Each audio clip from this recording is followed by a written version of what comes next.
Hi, Ange. Morning. Hey, Good to see you morning. again. You too. If you could please start us through with the team news. Anything has changed after last night? For example? Look, it's short turnaround. Hard to say it. Obviously, I feel the lads still feeling the effects of the game. I'll have a better picture probably this afternoon. I don't think, knock on wood, there's anything significant come out of it, but we'll get a better idea this afternoon. If you compare this season to last season, Spurs managed to really raise the bar. There's no question about it. What do you think happened last night? It felt like a very not typical Spurs performance. Yeah, we weren't great. I think I said that after the game. For nowhere near the levels of sort of energy we usually show in the games, particularly with the defensive side of our game. Our pressing's been pretty consistent all year. Our football's fluctuated, but yeah, I felt, especially in the first half, we didn't show the same energy and intent in our defensive work. But as I said after the game, that's my responsibility. I've got to have a look at how I'm preparing a team and the teams are putting out there. A derby defeat is always difficult. Experiencing two of those in 4 days' time must be even more challenging for the players. What do you sense from them in terms of their confidence levels and also how hurt they are and want to react on Sunday? Yeah, look, I'm sure they're hurt, but it's also part of the process. It's not going to change. It's not going to, you're not going to have less derbies next year, or the big games will always be big games, and you need to, like I said, feel the pain, but understand that sort of intensity will always be there when you're representing this football club. Most likely that on Sunday will be your last time facing Jurgen Klopp in the Premier League. If you look at his nearly 9 years at Liverpool, what impressed you the most? Not only the achievements, but what he's done as a whole in the club. Yeah, look, he's had a massive impact. I've said before that I've always kind of been drawn to managers who are a little bit different, who play the game a bit differently, or have a real clear identity and clear vision. Jurgen certainly has that. I mean, it's not easy going into a big club that traditionally has had a lot of success and gone through a real tough spell in terms of that, and come in and transform the club the way he did. It's a credit to him. He's an outstanding manager. I'm sure we'll see him back and managing at the top level again, because he's one of the top managers in the world. And like I said, the credit to him that it's such a big club, he was able to imprint his own style, vision, and bring success. Charlie. Ange, yesterday you talked about some of the players that felt like they've lost a lot of belief and conviction. It was what you said after. Just wondered if you've now a bit more time to ruminate on that, thought about why that might be the case. There's a number of reasons, and they're all maybe individual, so it's not a kind of blanket, but it's not surprising either, because it's part of the nature of change. Change is difficult. It's relentless. It's uncompromising. It's challenging. It doesn't leave you a lot of leeway for to feel comfortable. So it's part of that process, and like I said, my job is to navigate through that. Because I think at the start of the season, a lot of people expected there might be a slow start, and then we kind of see things picking up. It's obviously been the other way round. Has that been a surprise to you, and is that a concern to you? No and no. Every job I've taken has had tough bits. Sometimes at the start, sometimes in the middle, sometimes at the end. But no, nothing surprised me, and it's a necessary part of it. It's how you grow. You don't grow through just thinking everything's going to run smoothly. So you need to go through these times and find out more about yourself. Obviously, you'll have learned a lot about a lot of the players, not just in the good times, but especially in these bad times.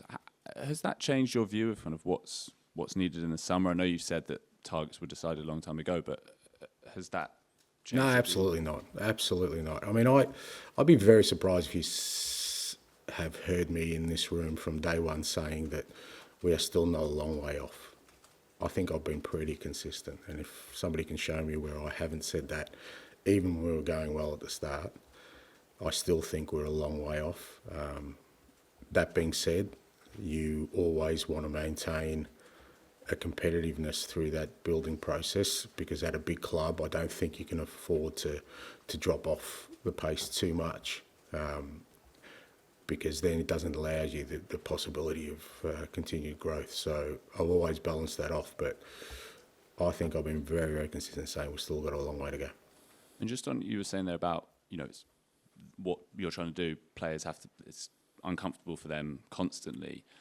Do you think some players have kind of shirked that, or that they don't, the last few games suggest they're not willing to put themselves out of their comfort zone again and again? No, I don't think so. I don't think anyone's shirked it. I don't think it's through a lack of effort or desire, but it's like I said, if you haven't been put in that situation before, it is confronting, it is challenging, and it's how you navigate your way through that. And like I said, it's sometimes on an individual basis. My kind of role in that is always the collective, about the environment, how we can create an environment where they feel like they can embrace that challenge. But I don't think it's for a want of trying. I really don't. I don't think it's through a lack of effort in any way, because for me, I always kind of measure that with the way we're training and the way we're sort of playing in games. Like I said, last night was disappointing from a defensive pressing aspect, because that's been pretty consistent all year. So that was the one area where I was really disappointed with. But in general, the lads are still trying to play and still trying to sort of embed our principles. I'll finish the section with George, please. Hi, Ange. You've had sort of highs and lows over the last couple of months. How much of a concern is it that it doesn't feel like you sort of know what Tottenham's going to turn up, the one that won at Villa, or sort of the one that lost kind of last night in that kind of manner? It's not a concern. It's part of the process. As I said, it's where we're at. You need to understand that when there is change, as I said, it's not easy. It's not smooth. It's not supposed to be. If you're really going to build for success, you need to go through tough times.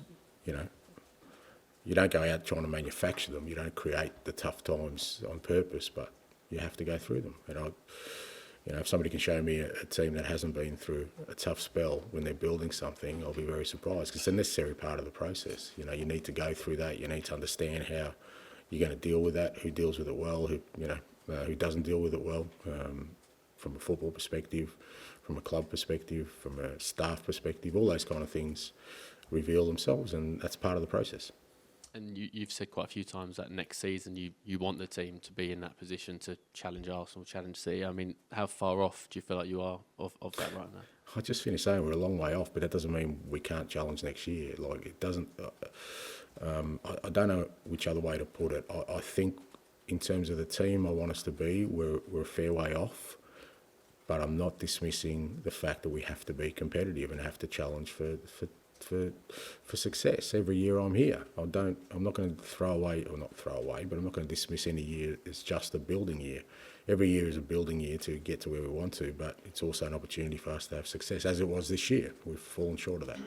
And a different sort of subject, Sonny's played a lot of games this season. I mean, the team hasn't had a long season in terms of games, but Sonny's played a lot of international games.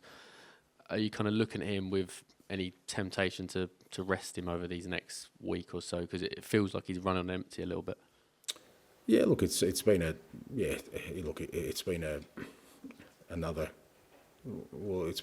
big challenge for Sonny this year on a lot of fronts, not just the game, the leadership. So it's only natural that there'd be at some point where again he's got to embrace this challenge. It's not going to change. There isn't a point, if you want to be successful, where the relentlessness of that changes. So you need to embrace that. You need to understand that. And knowing Sonny, he will do just that. He will find a way to work his way through it.